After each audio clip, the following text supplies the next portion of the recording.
let's get started. Maybe the least useful bit of this lecture is who are the instructors. So let's start with that. Let's do a quick introduction. Who are the instructors? Okay, so I will first start. My name's Steven. This is my 5th year at Carnegie Mellon. I'm a faculty in School of Computer Science. My home department is in S3D, Software and Societal System Department. I've still been getting used to the name. Sometime officially I spend 20% of my time at AWS. What does 20% mean? We don't talk about that. Okay, but I try to do research, but my students really are the driving force for my research agenda. But most of the time, I like to think about questions broadly in machine learning and algorithms. Roughly speaking, I think my research spans mostly 2 areas. One, I would like to call it the foundations of responsible AI. I like to think about considerations such as privacy, fairness, and uncertainty quantification. Another area that is deeply related to the course we're talking about today and this semester is interactive learning, such as reinforcement learning. And I'm particularly interested in interplay with game theory, causal inference, and more recently, everything has to be related to large language models. Okay. I don't work all the time because I have other stuff, other pressure in life, so sometimes I try to play some tennis, but now it's too cold, so I turn to indoor sports sometimes. So I go to climbing gym and got peer pressure by my student to also try to lift weights in the gym. I also have a family, so occasionally I have to clean up after a toddler and a corgi, a dog that we have. So that's mostly about me. I maintain a personal website, which is largely outdated, but there's more about me here. Okay, so this is me, and now let's talk about the more interesting instructors of this course. I don't know how to do it, but this is, another instructor is my excellent PhD student Gokul Swami. Do you want to give an introduction of yourself? Yeah, sure. Hey, I'm Gokul. I've also been at CMU at this point for 5 years. Joined around the same time as Steven. Before this, I was at Berkeley, where I did my undergrad and master's, and I spent a bunch of time at various companies over summer, ignoring what my advisors want me to actually do. My interests, broadly speaking, are in sequential decision making, so things like reinforcement learning, imitation learning, stuff like that. Inside that kind of overall umbrella, there's 2 questions I find most interesting. The first is, for increasingly complicated tasks, I think it's really hard to specify what exactly it means to do well. Like, what does it mean to drive a car well? What does it mean to generate language well? So I'm really interested in that problem specification, how we specify what is good. Then once we've specified what the problem is, I'm very interested in sort of how we most efficiently optimize this objective. So we'll kind of cover both of these parts throughout the kind of course. Outside of work, in the colder months, I like to lift often here at the CMU gym. During the warmer months, I like to run. Outside of that, I really like to read. I go to a lot of concerts. I really like to go bird watching. And I'm really into the consumption, but not the production of baked goods. I have a personal website as well. It's less out of date. This is how you know I'm more junior than other people. But yeah, that's about me. All right, cool. I realize it might be best to stand over there. And I invite you so we can actually see it. Okay. So last but not the least, we have Drew. I guess I put together the slide somewhat last minute. I hope this is a good representation of you, Drew. Yeah, I haven't seen this, so I'm not sure what it says. Right, so I was on the faculty track, like Stephen, once upon a time, in RI, Robotics Institute, and Machine Learning Department. I decided about a decade ago to go spend most of my time on commercializing machine learning as it applies to robotics in the world. Ended up starting a company called Aurora Innovation, which focuses on self-driving vehicles, particularly trucks. I still spend about, I don't know, 20% of my time doing real research, often with these two. And I'm excited about the chance to talk about some of these technologies, some of the lessons that are the same as they were 20 years ago and things that are quite different. So I'm excited about that. Do you want to say a bit words about your research and your hobby? My ocean gazing in Florida, yeah, I like that one. Jazz is an interesting one. I think that's just because you hear jazz in the background often when we're... That's right. Yeah. Yeah, so, right. I like both theory and practice, and so usually I am feeling frustrated that I'm spending too much time on whichever one I'm spending the most time on. And so I kind of go back and forth between the theory and the real world practice. I get lots of practice at Aurora because we're actually delivering a commercial product. And so I spend almost all of my CMU time on theoretical things. Great. Good to hear.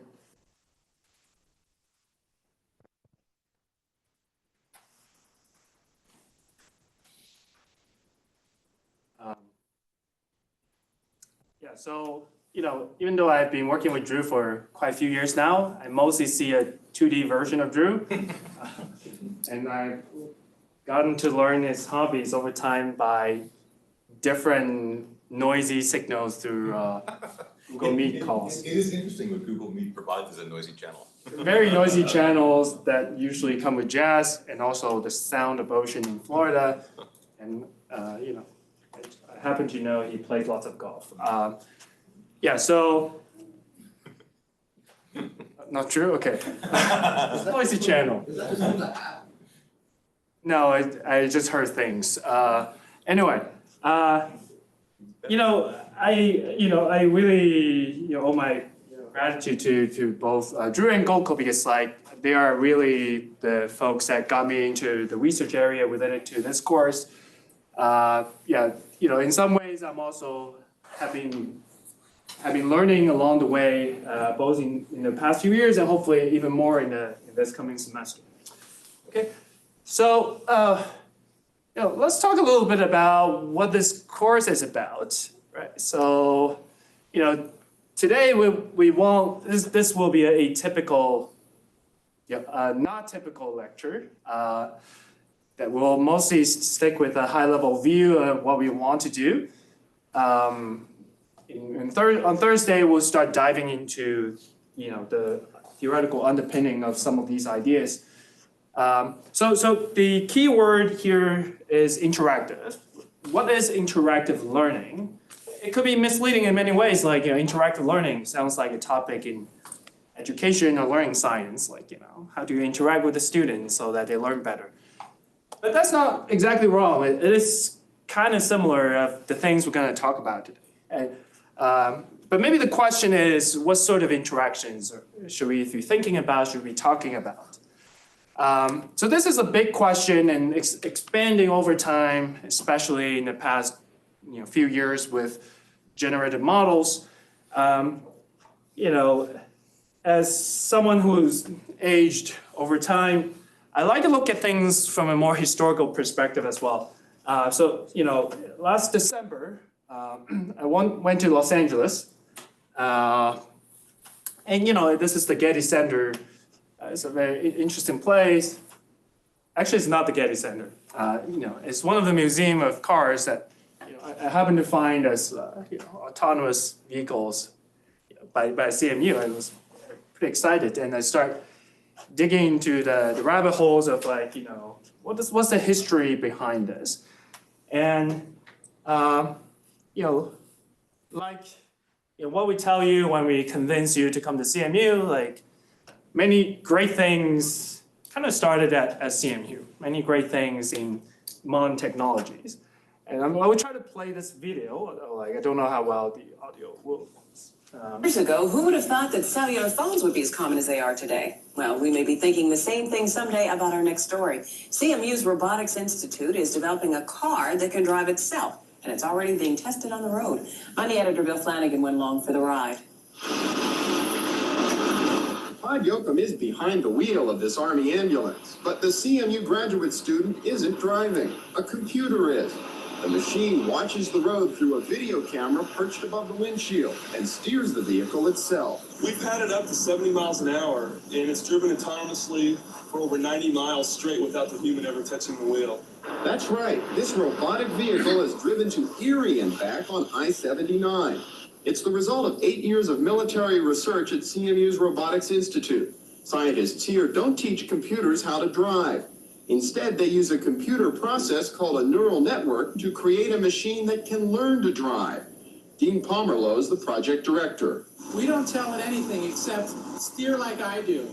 Learn to steer the way I'm steering right now. Sometimes it keys off of the road edges. Sometimes it looks for the painted lane markings down the center of the road. So it varies, and it learns in different conditions what important features are on that road type. At slow speeds, the NavLab can use a laser rangefinder to spot and avoid objects in the road. But to date, it's too nearsighted to do it at highway speeds. It may be a while before you'll be able to buy a robotic car that can run on down to the convenience store on its own. But perhaps not so long for robotics technologies pioneered here at CMU to begin showing up in state-of-the-art cars and trucks. The Robotics Institute recently received a more than $2 million grant from the U.S. Department of Transportation to find ways to use the military technology to improve highway safety. Chuck Thorpe's the principal investigator. There are 13,000 people killed every year just by running off a road, single vehicle accidents. One potential lifesaver, a warning system that could sense when a vehicle is drifting off the road and awaken a sleeping driver. The Robotics Institute is well on its way to creating one. Bill Flanagan, KDKA-TV, Eyewitness News. Okay. So I hope the audio, can people hear the audio well? Okay. So, based on the quality of video, you can tell it's not 2025 video. Yeah, so I believe, the effort probably started in the 80s, maybe before Gokul was born. So this is an interesting video. For me, it's interesting that this is probably the first self-driving vehicle that started at CMU. Second, I think you can now look back at what is the underlying principle that to drive the car really, to drive this technology. Okay, so, it's using a neural network. Neural network looks like this, it's maybe even a little, the scale of it is a little laughable by modern standard. But for me, really what the key takeaway is, one of the phrases, how Dean Pomerlow described how they build this idea of technology, It's basically asking the neural network or the car to learn to steer the way that I'm steering right now. So this is usually, now we describe this idea as behavioral cloning. Right? So the idea is, I would not specify exactly what is the underlying basic principle of safe driving. Instead, let the neural network collect data and observe how I drive. Right? So one way to look at this is I'm going to record different sensor input, video or different things, the current road situation that I, as a human driver, is put in.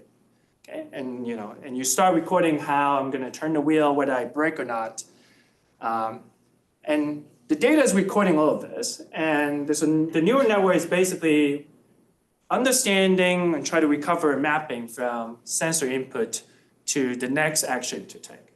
This idea is usually called behavioral cloning. It's perhaps one of the most commonly adopted idea for imitation learning, or the most basic way to do imitation learning, which we'll spend a bunch of time talking about. And this paper back in '88 is perhaps the first successful application of behavioral cloning to robotics. Okay, so let's start with this. Maybe the quality of the video is underwhelming, but you can travel in time a little bit, fast forward to where we are now, which is 2025. Some would argue we're now entering the generative AI era. OpenAI is definitely, or GPT is definitely a big player on this. And you can start thinking about how people build large language models, right? So how people build this sort of technology. It's actually not so different from how people build Alvin, or the neural network that drive the first self-driving vehicle. So in many ways, what people call pre-training of large language models or next token prediction as a way to train language models, it is very similar to the form, or maybe exactly the same principle of behavior cloning. So, probably many people have seen ideas around this, but next token prediction is basically asking a similar question. I have, say, a few words as part of my sentence now. The students open their blank. Now fill in the blank for me. You have lots of data, text data, from the internet of how people fill in different sentences, because basically it's guessing or predicting the next word. This is not so different of asking the model to predict what the next action would be, given part of the sentence or given the state. Right? So in many ways, what people call pre-training or next token prediction is aligned with the basic principle of behavior cloning that's behind the first driving call. Okay? So maybe there are a few examples you can write down in robotics. One takeaway we have so far in the two examples is that behavior cloning got it pretty far. Right? So there are more interesting news press after Alvin, or the first driving car. Basically, the two main contributors actually drove, I believe, from the East Coast to West Coast with 98% of autonomous driving.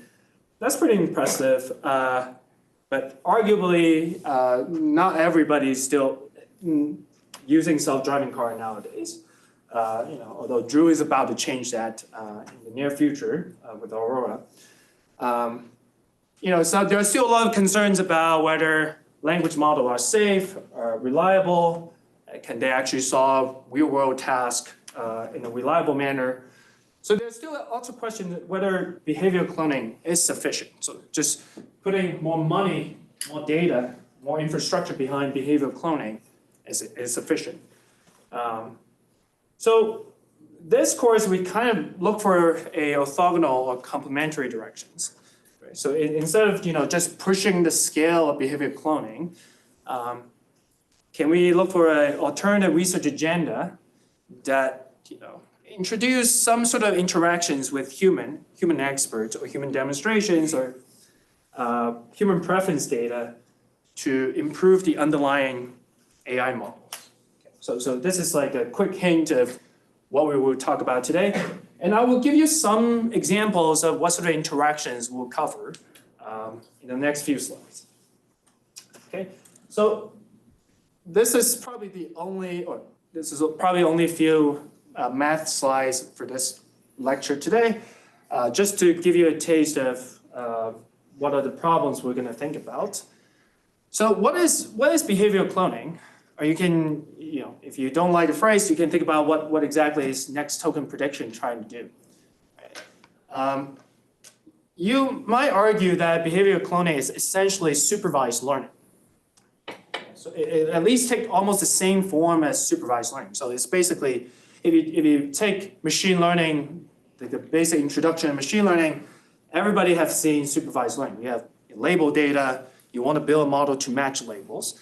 And usually it requires solving an objective function that looks like this on the slide. Right? So you have some X, which you can think about as feature or state space. It depends on your application. It could be sensor input of a car. or prefix of a sentence that you like to fill in the next token for. And your Y usually is the prediction. You can think about it as some sort of action you would like to take. For example, in the case of Alvin, the first self-driving car or the neural network, there is to learn how to steer a car, whether to stop or not. In language modeling, you would like to guess the probability distribution of the next word. Okay? And typically, the way you predict the next token or the next action is through a model that is mapping from X to Y. Okay, so and usually you would like to measure the disparity between whatever Y you observe in the data and whatever Y you predict. Okay, so different choice of the loss function we won't go into too much today, but for example, in language model you typically use some kind of log loss. Okay. So many people have seen this. It's like bare minimum of machine learning, really.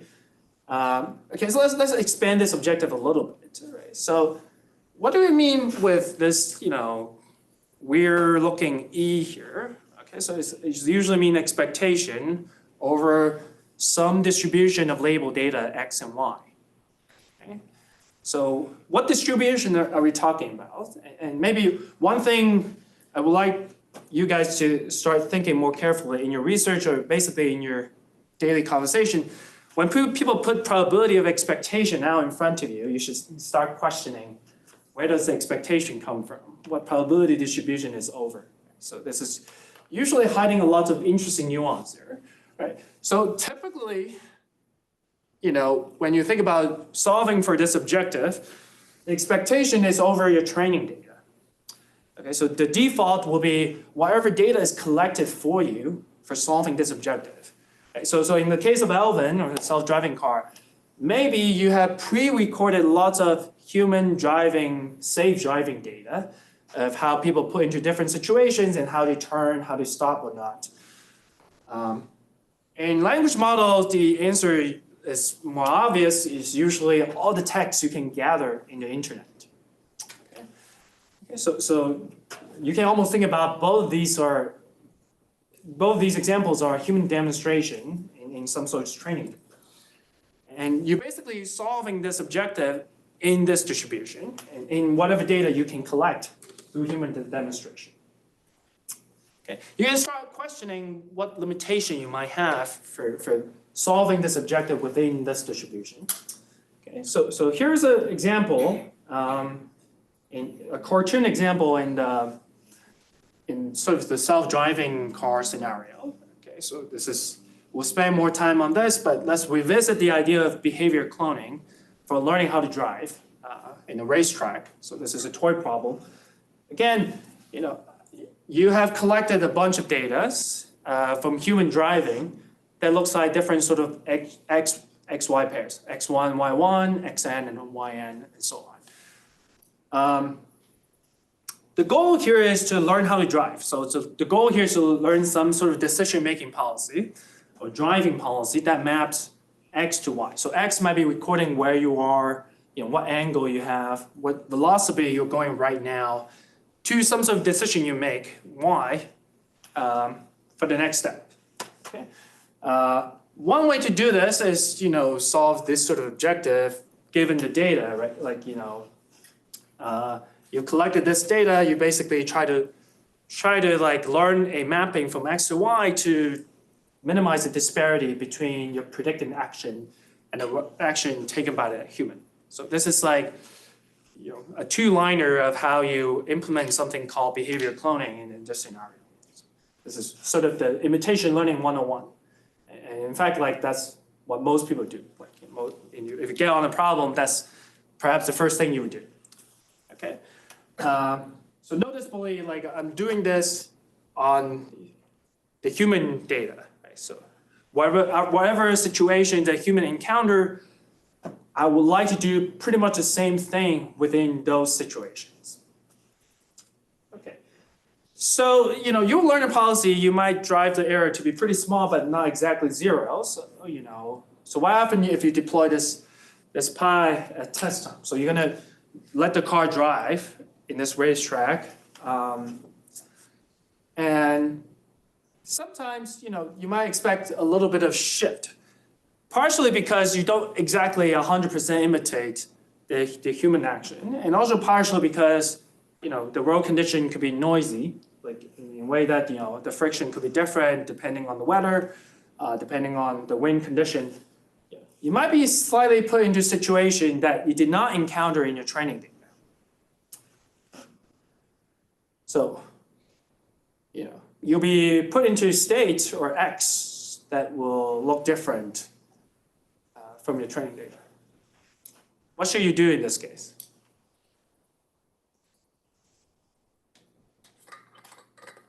Get more data. Get more data. How? Get more data sounds right. Yeah. Yeah, try to encounter, physically try to encounter more such situations, like when whatever data set you're drawing it from, or create your own and add on to the present data that you have. I see. So keep adding on more interesting and diverse situations you have. Yeah. That's pretty much like the thing you do, but you want to do it in a principled way that, there's interesting trade-off here. Like if you have infinite compute and time and resources, you would like to put the cars in everywhere in the map. But you probably don't want to do that. So you want to gather data in an interesting way and in an effective way to ensure that you're doing just right to ensure reliable measure. But pretty much what you said is what one of the principal answer. Like as you drifted away from the demonstration data, the training data, you like the human to provide some sort of supervision, or in some cases correction, of how to stay back on track. So you'll be encountering new situations and you'll be asking for new label data of how human would have been driving in those situations. Okay, so in this case, this further interaction with human experts is providing useful correction or supervision that can help you do well in the test distribution, to help you do well in situations that were not recorded in the training data. Okay? So in this case, the interaction help you generate samples from the test distributions. So this is like using interaction to generate sample that you might realistically be in, but will be deviating from the training data.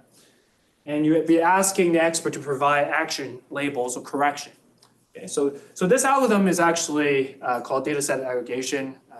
For some reason, questionable choice by the author that this algorithm is called Dagger.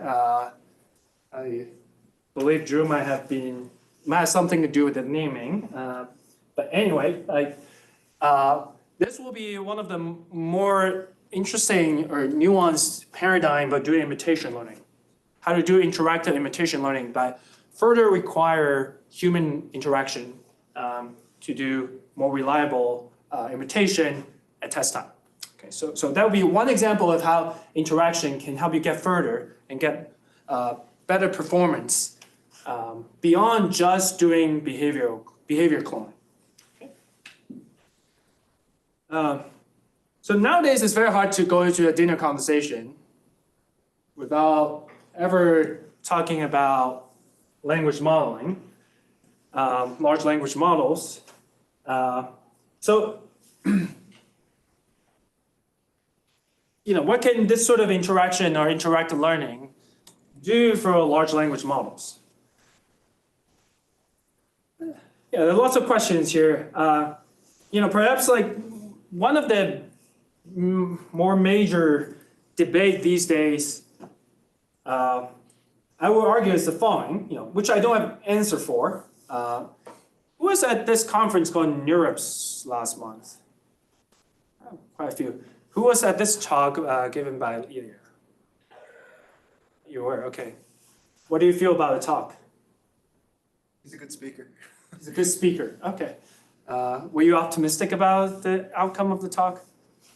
I don't know. I think I'm maybe a little more of a cynic.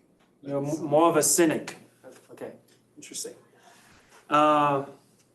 Okay, So, I did not go to the talk. I may have listened to it afterward.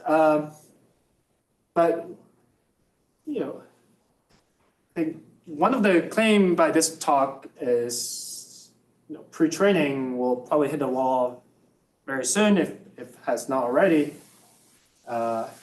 We can always scale up compute by getting better hardware, better algorithms in larger clusters. But data is limited because there's only one, but one internet. We have but one internet. Okay, so this is a debate. I still don't know which side I stand on.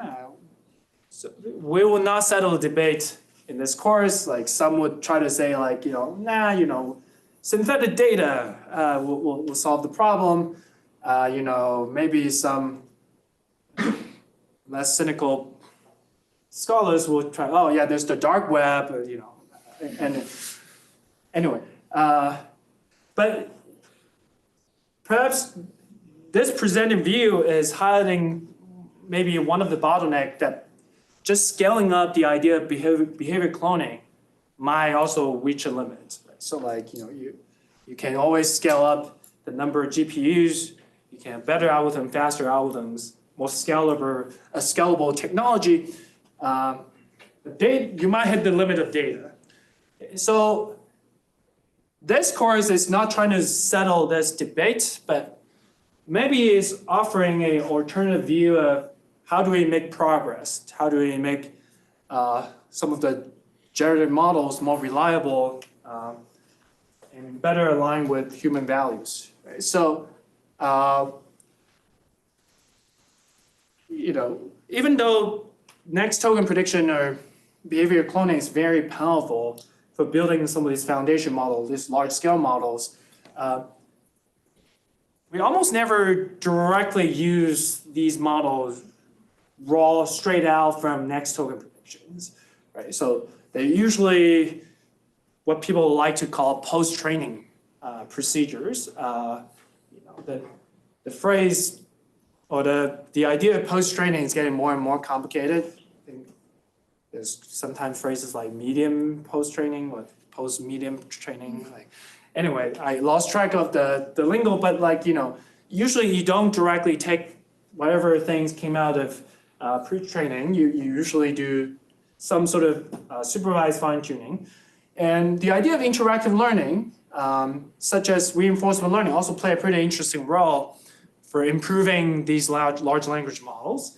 And perhaps the most interesting one is how to use ideas like reinforcement learning with human feedback to improve the models. So we'll spend a bunch of time talking through different modern methods in RHF, RL with human feedback. But as a quick overview of what people might do in this case would be, after what people usually call the supervised fine-tuning to improve the model a little bit beyond the pre-trained model, one popular paradigm to either align the model with some sort of human preference or align the model so that it's more catered to some specific domain is to collect preference data, right? So, you might ask the model to make a bunch of generations collecting human feedback, right? So, ask a human to basically rank those generations. Sometimes it's just like, given a pair of generations, which one do you like better? And one way to use those preference data is to basically train a reward model to explain this preference data. So make the assumption and believe that there's an underlying reward function that govern or explain the generated preferences you see in the observations, and use that reward to further improve the model. And and the way you do it is to actually use different reinforcement learning algorithm. That actually requires rolling out a policy, making generations, and actually try to see how your generation can gradually improve the learn reward function as objective. Okay, so this is one way to do it. We'll explore multiple ways to do it, like in you might have heard of phrases like DPO, there are algorithms also called SPO. There are lots of interesting ideas. Maybe I would try to explain why I think there's still a lot of potential in thinking about this alternative paradigm than behavior cloning. This is one of my favorite plots in the past year. The numbers maybe by now outdated, but here it goes. So this is like, I believe, this is for evaluating multiple language models for a very specific task. This thing is the Alpaca eval 2.0. If you don't know what that is, don't worry about it.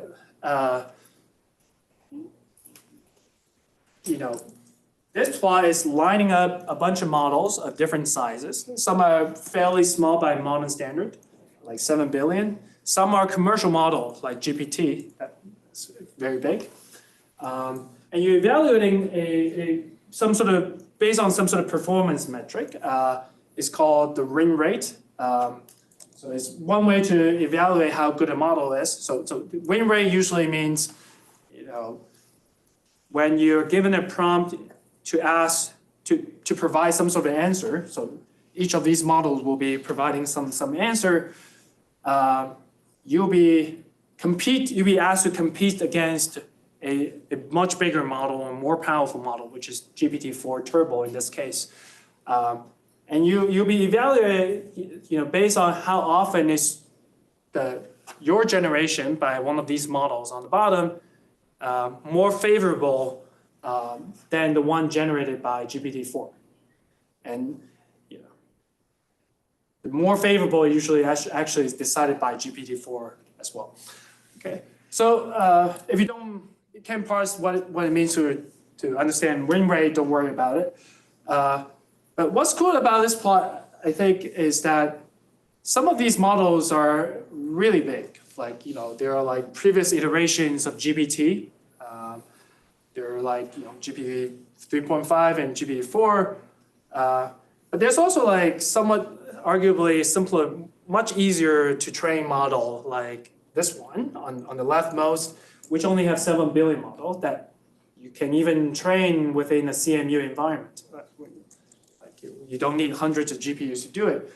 Okay, so a group of researchers at Microsoft actually did an experiment that take one of the smaller models with 7 billion parameters and actually run a RHF algorithms. The RHF algorithm is called DNO.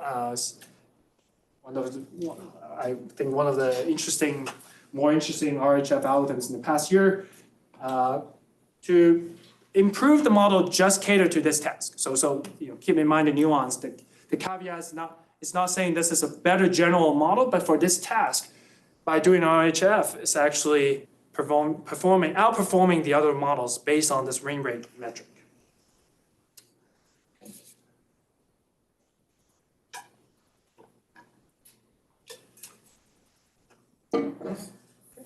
Any question about this?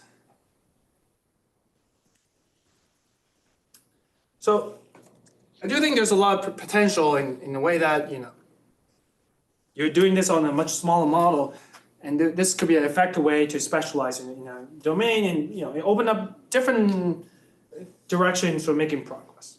Okay, so that's one interesting effect of RHF, and RHF, obviously based on RL, it's a form of interactive learning for improving the language models. Here's another example for taking advantage of interactive learning to improve these generated models.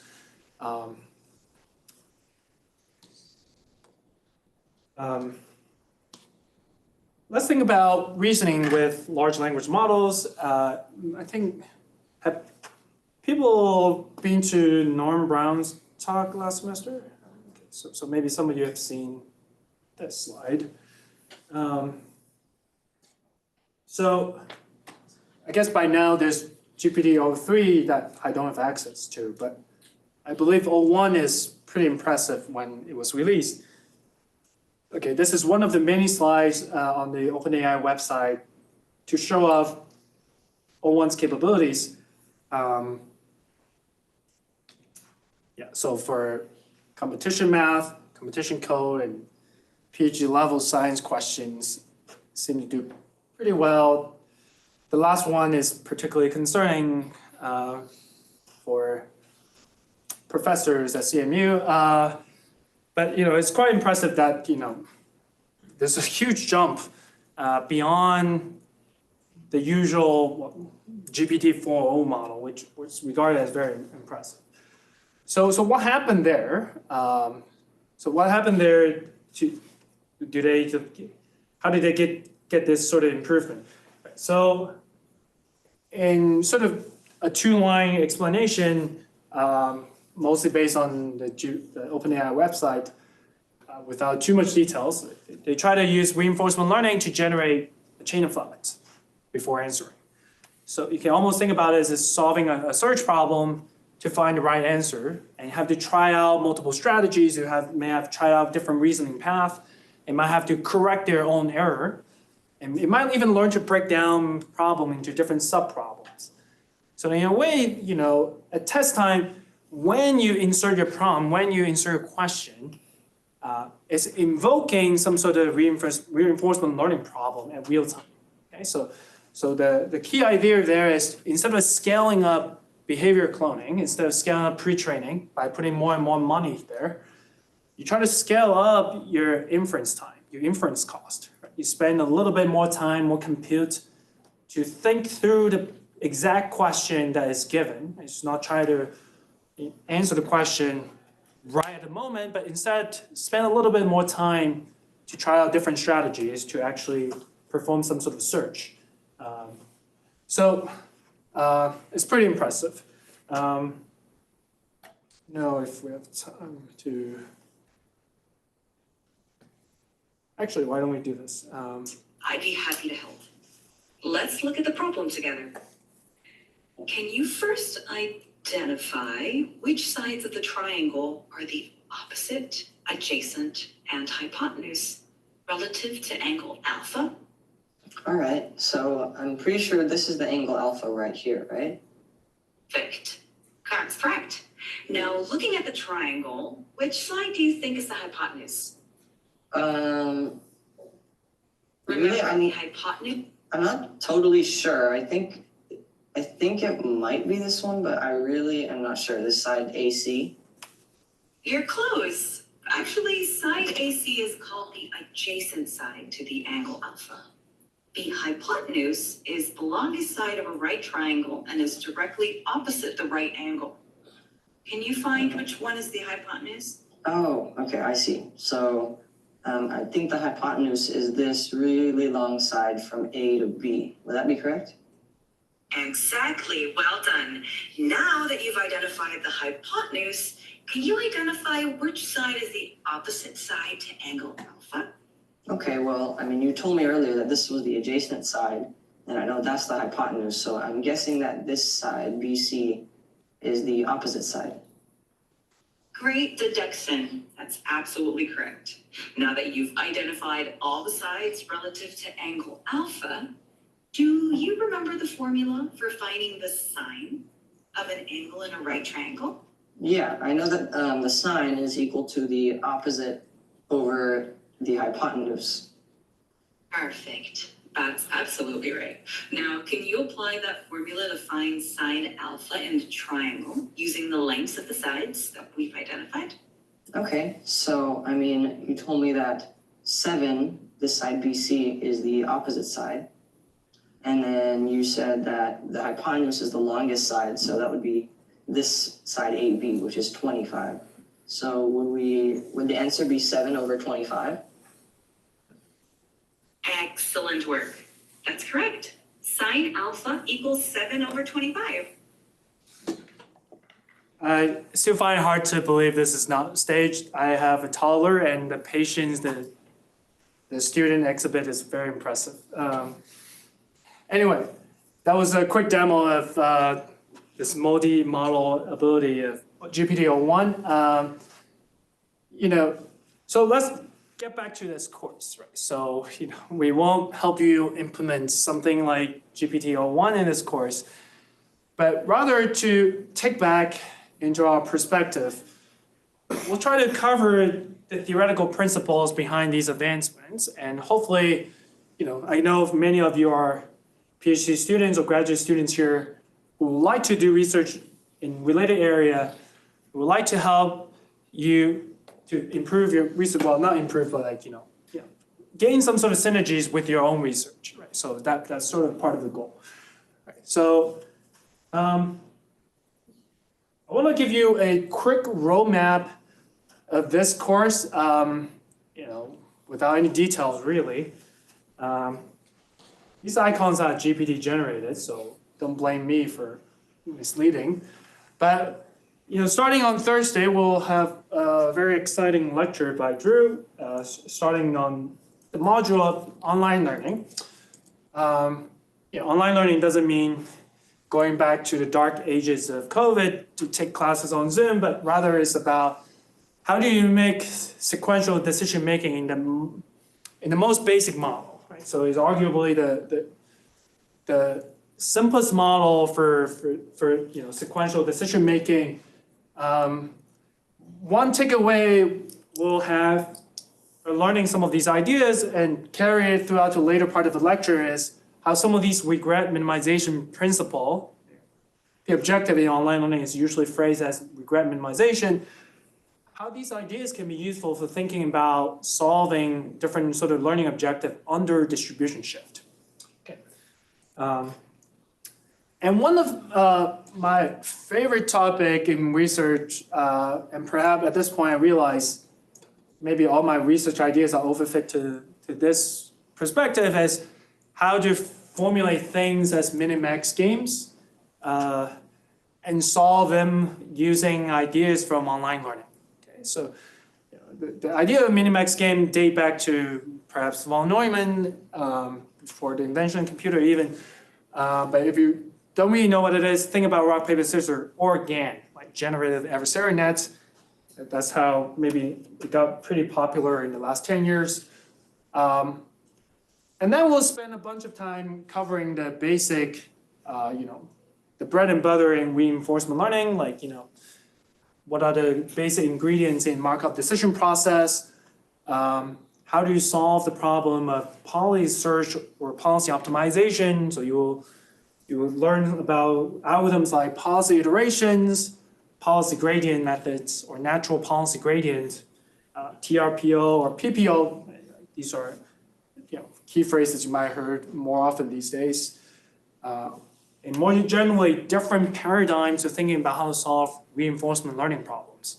Okay, like model-based versus model-free RL, hybrid RL, etc. So we spend a bunch of time there. We'll also spend a lot of time thinking about imitation learning, right? So we'll talk about different ways to solve imitation learning problem, like Dagger or inverse reinforcement learning, what its connections are to game solving, and also its intimate connections or relationship with reinforcement learning with human feedback. Okay? So you might get the question of like, okay, what exactly is the difference between the second and third module? You'll get to understand those better, and maybe Gokul and Drew will explain it better. But one mental mapping you could have to distinguish these two types of ideas is, in this first camp in reinforcement learning, typically someone tell you an objective function, someone tell you a reward function, and you just go crazy to optimize it. Someone write down exactly what you should optimize. Okay. Maybe your goal is to solve a Sudoku, maybe your goal is to get to a destination. The reward function.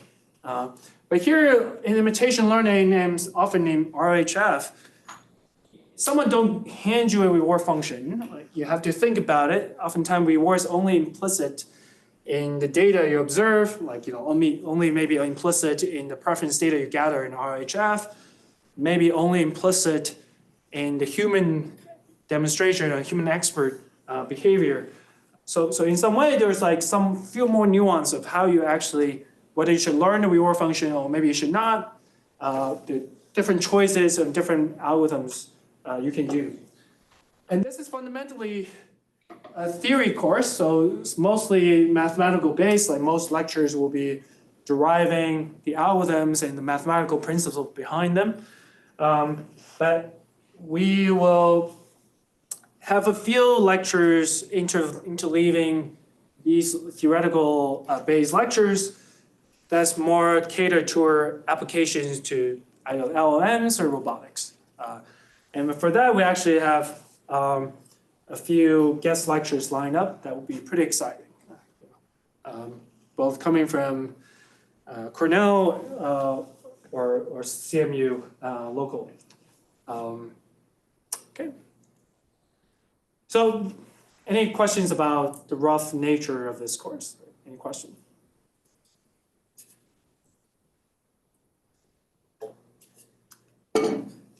All right, let's talk a little bit about logistics, which is perhaps more interesting for some people.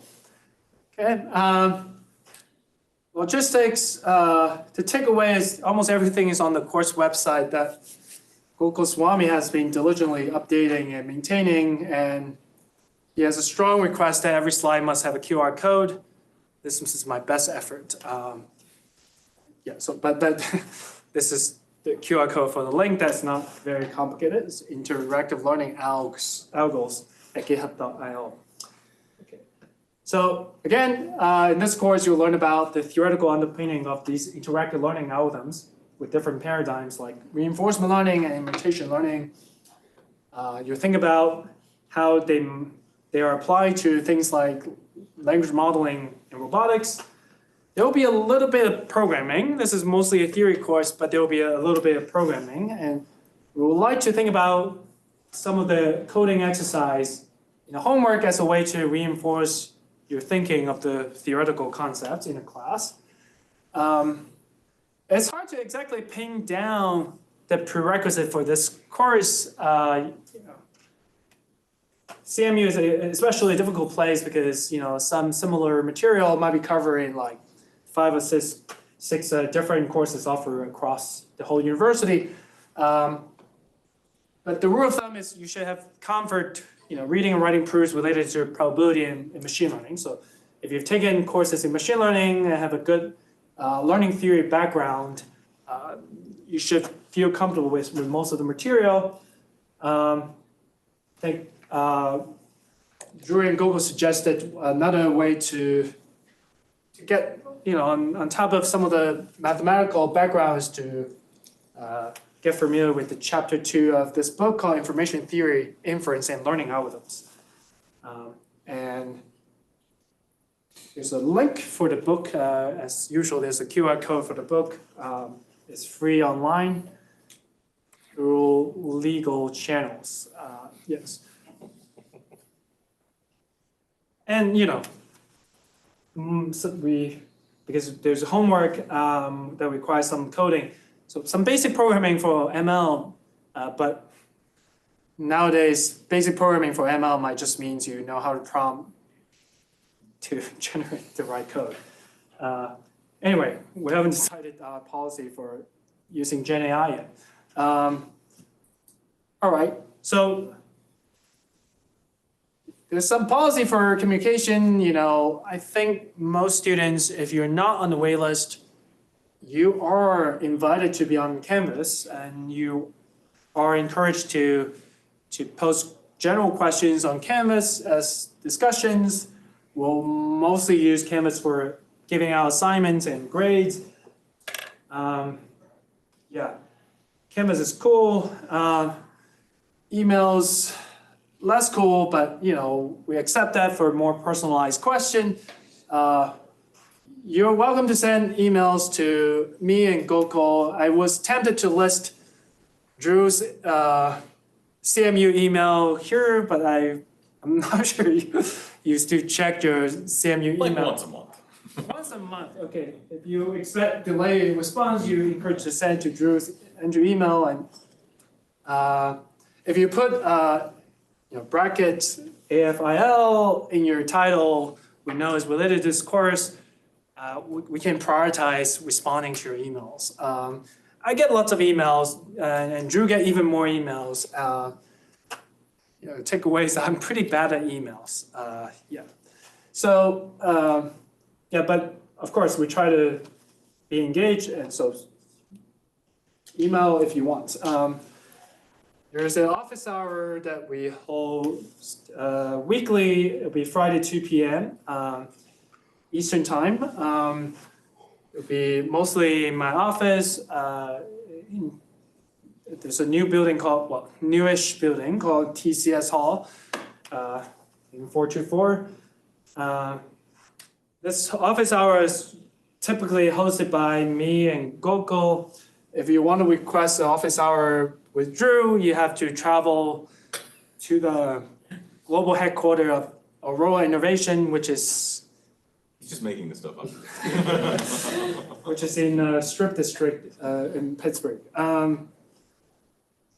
Anyway, there will be greater difficulty if you want that. But if you want to have a meeting aside from office hour, again, you can email us. Okay, what's the coursework? And I apologize for this slide. This is a dense slide. There are two components as structured by Gokul. Oh, this is really small. Okay, so we take attendance somewhat seriously. It's nice to see people in person. There will be a mechanism that we will take a random quiz, basically, to take attendance. We plan to release a set of really good quality lecture notes. At least that's the goal. And we are asking for scribing from students. So for each lecture, maybe today there's no need for scribing really. We'll assign a pair of students who take notes, type up the notes, and hopefully get approved by the instructors. The expectation is every student should be able to scribe for 2 lectures per semester, although it will depend on the enrollment later on. We'll provide templates for scribing.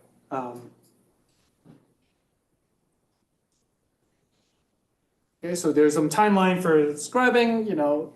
Usually we expect the scribing to be done a week after the lecture. Okay, so and there's component 2, which is like some homework. There will be 2 homework, so not too much coursework. There'll be some math and implementation-based questions about how to apply techniques from the course material. And we really encourage people to form small groups. This is interactive learning. We also encourage interaction with your peers. Given that we don't have any TAs for the course, our grading scheme will be through in-class presentation of a solution in groups. Okay, so we have dedicated maybe 2 lectures or more just for class, for different groups to present your solutions.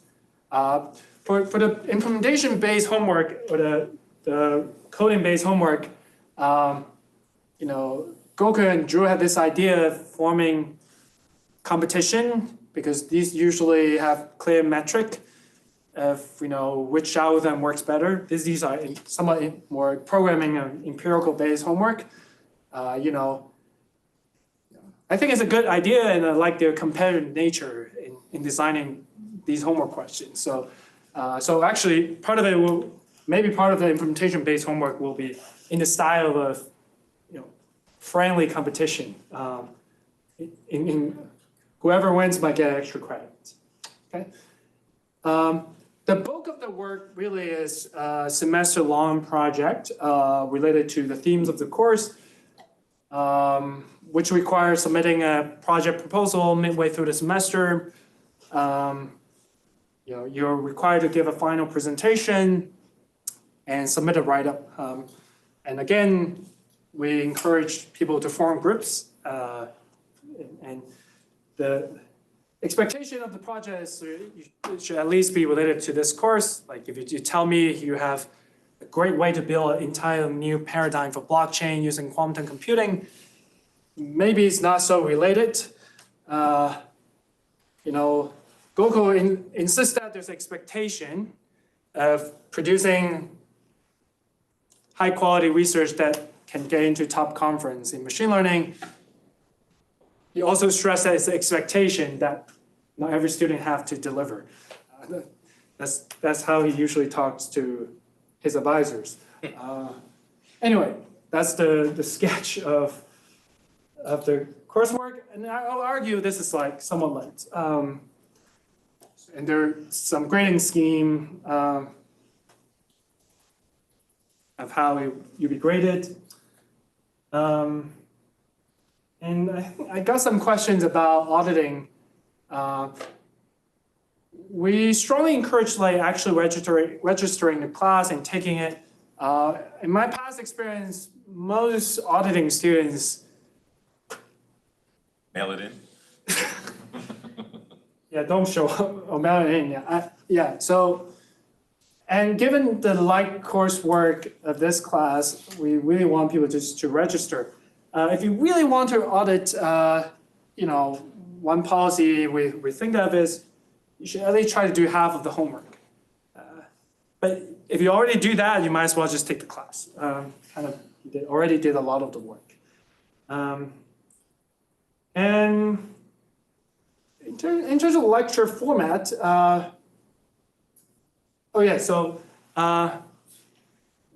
prepare for each lecture. Before every lecture, try to sleep well. This is a lesson I've learned over the past 2-3 years when I have a kid. A lot of research is actually done by sleeping well. And a lot of learning is done through sleeping well before and after you absorb some material. But beyond that, we sometimes provide a suggested reading, maybe in the format of video, lecture note, or papers. Try to take a preview of some of this material. And really attend the lectures. Try to engage, ask questions. There's a quote I like to repeatedly use, about lecturing or saying stuff in general, by Oscar Wilde. I am so clever that sometimes I don't understand a single word that I'm saying. So that could happen to any of the instructors, especially me. So I encourage interruption and questioning through students. That's about all of the logistics. Any questions? Anything you guys want to add? Okay. Well, we'll see you guys on Thursday. You'll expect an exciting lecture by Drew. Thank you.